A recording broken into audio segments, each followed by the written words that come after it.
All right. Matt's question is up next. It says, Step 6 of the financial order of operations says maxing out retirement savings. That looks like you have to do the $22,500, which would be for what, 401k, right? For a lot of accounts. Right. Is that what it means, or should I move on to step 7 after 25% if I'm not a high earner? I think this is a question we get a lot. So could you help them parse through how they handle moving from step 6 to 7 and 8 and all that? I'll answer the first part. You answer the second part. The first part of the question was, does step 6 maxing out mean putting the full $22,500 into my 401k, 403, 407? Yes. Yes, it does. That's the ideal.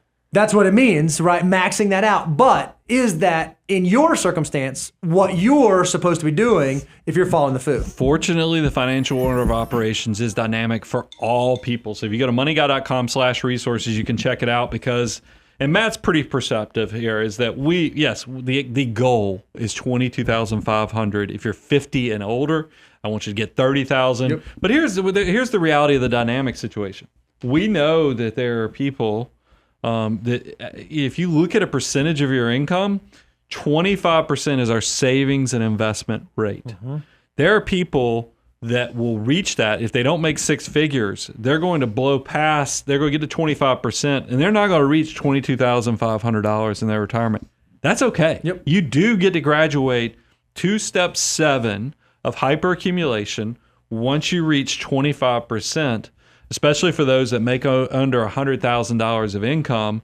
But I want to make sure I do clarify, because there are some of you who are very successful. I just saw a stat that came out. It's all over social media right now, is that a large percentage of people making $150,000 a year are living paycheck to paycheck. Mm-hmm. And that's kind of shocked a lot of the financial community.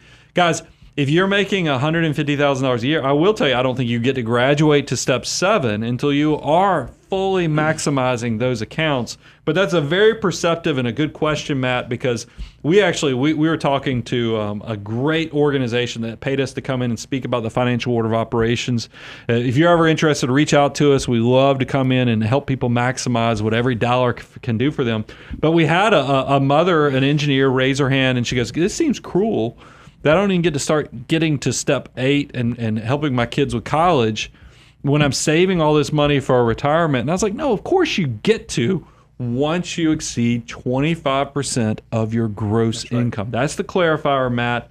But I want to make sure you understand the goal is still max it out, because we love all those tax favored accounts. There's a reason the government restricts who can put what in and how much you can put in. So maximize those opportunities, because that is essentially free money from our Uncle Sam through tax savings. Now, if you are one of those people and you are like, you're saving 40% and that's what it takes to get you to max that out, that's totally okay. If you're going to retire at a normal time frame, or you're going to retire after 59 and a half, or maybe after age 55, and all you've done is accumulated that in either a Roth 401k or a pre-tax 401k, you're not in a bad spot. But if you're someone who's going to retire pre-55 or pre-59 and a half, you may want to start thinking about that after-tax bucket. Where you put the dollars after 25 will depend on your unique circumstance and what your ultimate goals are in financial independence. Yeah, no, I love that. It really comes down to your why and your goals once you get to that point, I think. Like, are you trying to retire early, or do you really want to save for kids' college, right? You have to really